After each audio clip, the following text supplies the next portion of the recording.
Hi, I'm Renaud, and you're listening to Catholic versus Atheist.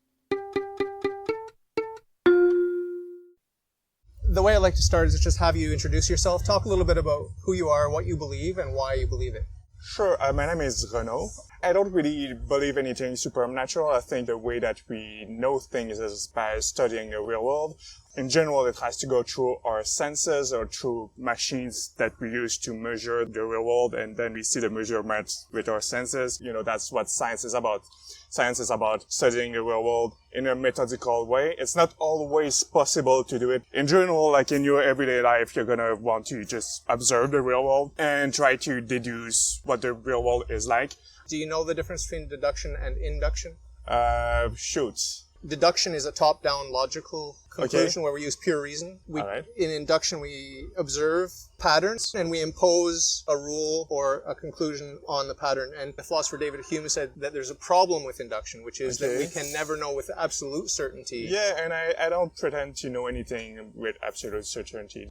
When we make decisions, we don't wait until we have absolute certainty about the state of things. We make decisions based on the best information that we have. So we may try to get more information if it's possible. Sometimes we just don't have enough information to make an informed decision.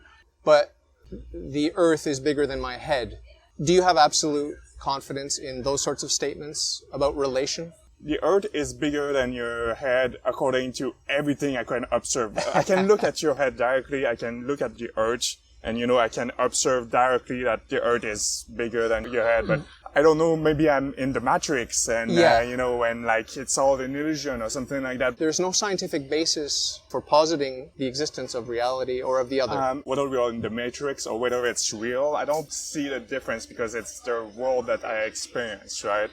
The difference is that if the world is your creation and only you exist, then you don't need to worry about heaven and hell because you are God Almighty and you have nothing that can ever hurt you. Well, I mean, I can try for my will alone to change the world, but that doesn't seem to work, so...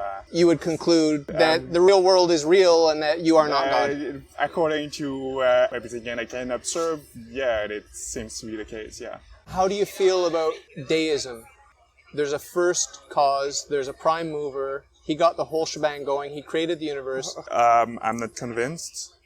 You're not convinced? No. I wouldn't claim that it's false. Okay. But we need evidence. Like, why posit that there was a being there? Do you believe that the universe is undergoing dissipation and approaching a heat death? That's the current scientific worldview. Yeah, the expansion of the universe, yeah, sure. Slowly dying. Yep. If time in the past is infinite, the heat death would have already arrived. It hasn't arrived, therefore there's a first cause. Not necessarily, no. If there's infinite time behind us, would enough time have elapsed for this heat death that's impending to have arrived? No. Yes. No, that's not how it works. We need a beginning. Mathematically, no. Mathematically, yes, because if you acknowledge now that this universe will dissipate such that life is not tenable, human life, animal life, is untenable as this entropy takes over. If we extrapolate from the laws of physics that we observe, that's what we can predict. But we don't know if, maybe the Big Bang was the result of a prior state of the universe, which is what you believe, right? Because you believe in God. No, I don't believe that. I don't believe that. So according to you, the prior state of the universe was God? No, there was no universe before God created it. But God existed. Right, but he's not the universe. Okay, he's not a creation. So how do you define universe? Creation. So you inject a being into your definition of the universe? No, the creator injects a creation. I'm a creature. I don't inject God. God injects me. But when we talk about creation, we imply that someone created it. Yes. So you're kind of begging the question when you call the universe a creation. You're saying by definition it was created because it's a creation. So I could define it like the universe as the result of the pre-universe or something, which is what you believe. You believe there was something before the universe because you believe there was God before the universe, right? No, we don't believe there's time or matter before the universe. So you There's only believe God. was... There's only God. The being whose essence is existence. So He's not a block of wood. He's not a stone. He's not a human. His essence is existence. His essence is existence. He just exists. Okay. Without a cause. He is uncaused. Because, I could posit, for example, a unicorn that is pink, that has a horn, and that exists. And by definition, it exists. Therefore, it exists. No, but we are contingent beings. We depend, our existence depends on something else, other things. Mm-hmm. The fact that you exist and the fact that you acknowledge that eventually human life will be untenable in the universe because of this heat death and this entropy. Yep. Okay, sure. And there is a certain number of years or a certain amount of time that is finite, which will accomplish that completion of life. And the fact that amount of time has not yet passed and you're means there is a beginning. You're kind of suggesting there's a certain amount of time from the beginning. But let's talk about maths now. There's a finite number of whole numbers between 0 and 3, right? That doesn't mean that there isn't an infinity of whole numbers below 0. There's still an infinity of whole numbers below 0. What tells you that the universe doesn't have a cause other than God? That there's not an infinity of causes other than God? Let's explore this idea of multiverses, okay? When I talk about the universe as a Catholic, if there are multiverses, those multiverses are part of my universe. Okay. The whole reason that we talk about a universe is because we're uniting everything into one. So when we talk about the heat death of the universe, it concentrates on the laws that we observe here. But if there's a kind of super universe in which has different laws, it might not have those laws. It might be, again, that the Big Bang was the beginning. It might be that there was a beginning prior to that, which is also finite. Or there might be no beginning. It might be caused by a multiverse, which is itself infinite. We can rule out the possibility that this super universe, as you would call it, has no beginning in time. We can rule that out. Why? Because we're still here. Given the fact that things are unraveling, if you want to put it that way. Again, if we talk about numbers, before 0, there's an infinity of numbers, an infinity, and yet we still haven't gotten to 3. Right? I want to ask you about cause and effect. How important is that to science? My understanding, my layman understanding of quantum physics is that there are phenomena that are purely random. If you're willing to accept randomness, true randomness, that to me is more absurd than my acceptance of God, the first cause. Okay. You don't see a problem with embracing an uncaused effect? No. Although I couldn't prove that there isn't some kind of hidden cause to them. Okay. The statistical approach is only a tool that we use because of our ignorance. Let's imagine that you work as a scientist in the lab. Okay, yeah, sure. Would you find it useful to adopt what we call God's point of view, the God's eye view? It eliminates things like the Copenhagen interpretation in Schrodinger's cat. There's a philosophical interpretation of that whereby they say the cat is neither alive nor dead until we observe it. When we observe it, then that probability function collapses into one state or the other. But if we adopt God's point of view, he sees if the cat is alive or dead. He sees if that poisonous bomb has exploded or not. Mm-hmm. And he sees through that black box that we humans can't see through. So he doesn't need probability waves which collapse upon observation because he's constantly observing everything. Einstein had this worldview. Einstein said God does not play dice. Saying God doesn't play dice, that's just making a statement you have to prove. There's no proof. It's a philosophical question. It's a worldview.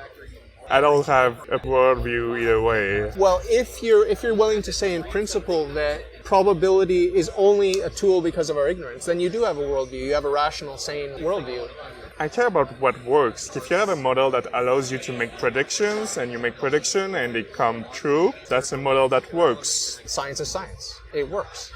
But what this podcast is about philosophy, and it's about ideas, and it's about ultimate reality and does God exist or not. And your interpretation of the philosophy of science will predispose you to moving towards or away from God. Because, from my point of view, it's not a fundamental question, is there a God or not? Maybe it is for you. Well, I'm sure it is for you. It is for you too, but you just don't know it. You don't recognize it. You don't recognize it because either God is God or you are God. It's a major difference. It's a major difference. How about the hypothesis of there's such a thing as karma? I believe in karma. Karma is cause and effect. When it's raining, karma just means cause and effect. So I believe in cause and effect. But let's talk a little bit about this unicorn. Okay, yeah. Okay, or the spaghetti monster, or the things that the hardcore atheists like to put in place of God. Okay. Like Santa Claus, the Easter Bunny, whatever it is. Or the Greek gods, or Apollo, or whatever you want to talk about. Just pick some stupid thing and replace God with that. Stupid thing? Oh, yeah. That's mean. Relative to God, it's stupid. Okay, if you say so. Everything is stupid relative to God. So let's go with unicorns. What would it take for you to believe in a unicorn? It's not that freaky, actually. It's not that weird. It's true. It's actually not that weird. I mean, different claims kind of have, we don't necessarily need as much evidence to prove them. Like if you tell me yesterday you were wearing a red T-shirt, and you show me a picture of you yesterday with a red T-shirt, I'm definitely gonna believe you. I photoshopped it. Actually, if you just tell me you were wearing a T-shirt yesterday, that's pretty gonna be good enough for me. But if you tell me that you can teleport, I'm not gonna believe you. So like extraordinary claims need extraordinary evidence. Exactly. The claim that you exist. Give me evidence proportional to that. There are two possibilities. You are self-existent. I don't see how you can go from I exist to therefore God exists. With a leap of faith. I don't do that. Yes, you do. Or at least I try not. You do that. You take the leap of faith that I exist. I don't take a leap of faith, I see you. But you know that you exist, right? Yeah, sure. That trumps any sensory data that's coming into you. You have to be alive to see me. The central fact for you is that you're alive. That is the core fact. Again, it's hard to argue with Descartes on that, but I don't see where to go from there. It's kind of a dead end. From there, you're stuck there. Yeah, it's kind of a dead end. You have to take a leap of faith and say reality is real. Well, I just deal with what I have. Like, I experience the world, I experience my own thoughts, and I make sense out of them because that's all I have. You can throw away sensory data, you can't throw away your own existence. I can't really throw away sensory data, actually. Sure you can. You can deny them. I can deny some of them, but I can't really deny them as a block and go somewhere from there. Have you met a Buddhist? Do you know that the Buddhist denies his own existence? No, I didn't know that. And the reason that they do that is because they are confronted with the sensory data that you and I are confronted with. And instead of taking a leap of faith into reality and saying that reality is real, let's get on with science, they say it's just the dream of the one mind. That's what Buddhism is. So if you look at the Buddhist on the one end of the spectrum, and you look at me, a Catholic, on the other end of the spectrum, the Buddhist denies his senses and says only God is real. I say that God is real, the real world is real, science is good, and we can't just pretend like the world doesn't exist, right? So they're two extremes. They're both weird, but on that spectrum, where would you place yourself, you as an individual, where would you place yourself? Closer to the Catholic or closer to the Buddhist? You're closer to the Catholic. You're nuzzled right up against us. Indistinguishable, basically. On that point. I'm not sure. On that point. On the point of acknowledging that reality is real, you are indistinguishable from the Catholic. Yeah, but You don't deny reality. What does science say about the mind? Not the brain, but the mind. The mind that is very much linked to the brain, in the sense that if you damage the brain, it might change the mind. Change your mind. Yeah, it's pretty clear that whenever we talk about anything related to the mind, it's all about neurology. Yeah. Now, do you think that brain activity follows cause and effect? Yeah, for the most part. I mean, there might be some random elements I'll to it. give you a hint, okay? If you say that it's not determined 100% by cause and effect, then you are irrationally embracing the supernatural. I don't see that. Randomness, you admitted to me earlier, has to be an admission of ignorance. We need statistical methods because we're ignorant. Even though we can't see the cause for every effect, in principle, every effect does have a cause. That's what I would say.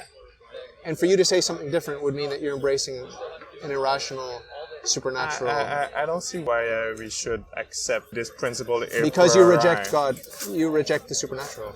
I don't see how, in principle, we should reject the possibility that there are things that are absolutely random, that just don't have any... no, I don't No cause? see... Yeah, I don't see why we should reject that. It might be. There's a name for that. It's called a miracle. Okay. Right? Where there's no natural cause. There's a supernatural cause. It's called a miracle. If you say so. Are you open to the possibility of the supernatural?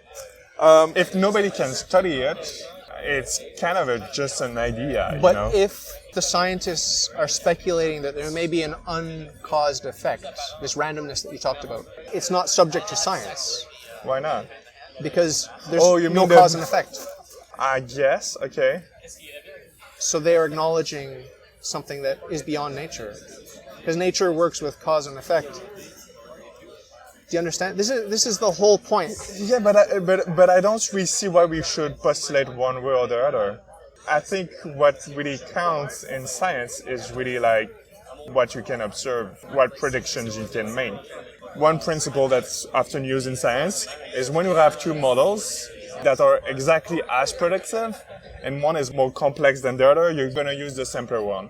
Is Newtonian physics obsolete now that we have the new physics? Not completely, because it can still be used in many situations. The reason that we have quantum physics, even though Newtonian physics works, is because we need that complex system to explain the data, right? But it's not more complex than necessary. It's complex because the observation is complex. And what I would say to you is that the Catholic worldview, with all its theology, all of its dogmas, all of its rules and regulations, everything that the Catholic Church gives the faithful is following Occam's razor. It is the simplest explanation for the data, given the data. I would tend to disagree. That's why you're not a Catholic, obviously. Now, talk to me a little bit about my faith. Any questions you have? When you talk about your religion, you talk about all kind of things that are outside of what we can work with. Do you think I use reason in my faith? Do you? Yeah. Well, you postulate the premise that there's no uncaused cause, and like it's a premise, but I don't really see, how I don't say there's no uncaused that, cause. I say that there is an uncaused cause. That's my God.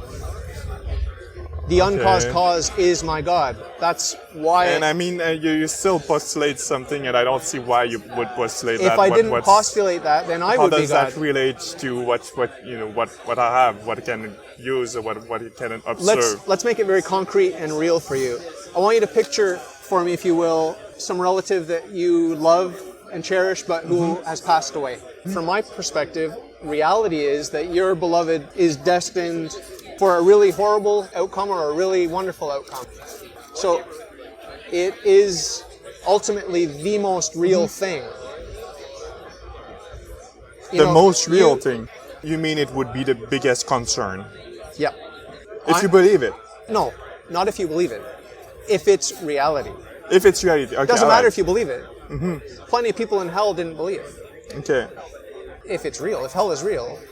Okay, let's posit an alternative hypothesis. Maybe it is reality that after you die, if you're a Christian, you go in hell, and if you're not a Christian, you go to paradise. Does that make sense? Well... Can we apply reason to that? We can apply it just as much as your hypothesis that a good Christian goes I see the difference between worshipping a unicorn and worshipping God Almighty, because God Almighty is the only necessary being. He is the first cause, but the unicorn isn't. And it's the same thing with positing that Christians go to hell and non-Christians go to heaven. It's like saying that the unicorn is God, but he's not the first cause, and he's not omniscient, and he's not omnipotent. Again, you're describing a lot of things that are outside of everything that I can observe, anything I can test, anything I can, It's interesting that hell and heaven are placed after I die, in a time that I cannot observe. Are there witnesses that give testimony? Are there witnesses that give testimony that hell is real, heaven is real? Yeah, and also witnesses that give incompatible testimonies. There's no end to the lies, right? And the delusions. There's no end to it. Okay, sure. In principle, we could create a religion right now. Yeah, sure. Get rich. I'm your God. Give me your money. we could do that, but what we're examining is the evidence. Is there evidence? Do people talk about God? Do they talk about heaven? Do they talk about hell? Do they talk about what it's like? Do they talk about how to get there? Mm-hmm. Do they talk about how to avoid hell? Do they talk about sin? And do they talk about virtue and vice? And there are people of different religions that talk about everything that are part of their religion. But if we look at the mainstream of monotheism, Christianity, Judaism, and Islam, why would I focus on that? I focus on that because that is the dominant and predominant trend of religion. If we look at that, do you not see major trend lines reinforcing each other, talking about basic truths of monotheistic religions? People were not, for the most part, haven't been completely isolated. So, like, people have traveled from region to regions since the beginning of history. I mean, people shared ideas and stories. So the fact that some ideas could be in one religion and also in another is not necessarily that surprising. If it's true, I mean, yeah, it makes a lot of sense. But if it's false, it also makes sense since ideas travel. Is it worth risking? Oh, you're gonna. Pascal's wager. Yeah. Sure. Is it worth the risk to you to? I'm not sure it's really that much of a risk. I mean, maybe if I believe in God, I'm gonna get punished forever in hell, and you know. Do you see why I reject that? You know, like, if someone comes to me like and say, you have a rich family member in Kenya and they just passed away, and you can become a millionaire if you just give me $1,000. I don't buy it more if it's more money. Like if they say, oh, but it's not $1 million, it's $1 billion, I'm not gonna give them money more. The fact that they promise a bigger reward doesn't make it more convincing. Do you not see through that ruse and see that they just want to get your $1,000? Yeah, and I see that you want to convince me that God exists. What would I get out of that? It's kind of part of your religion to convince people, but even if it's not, I see that people in general tend to like convincing others that they're right. So obviously most people feel that they get something out of convincing others that they are right about things. What do you think that I think my motivation is? I think that you think your motivation is to save me from hell. Do you believe that if you convince me to join your religion, you might save me from hell?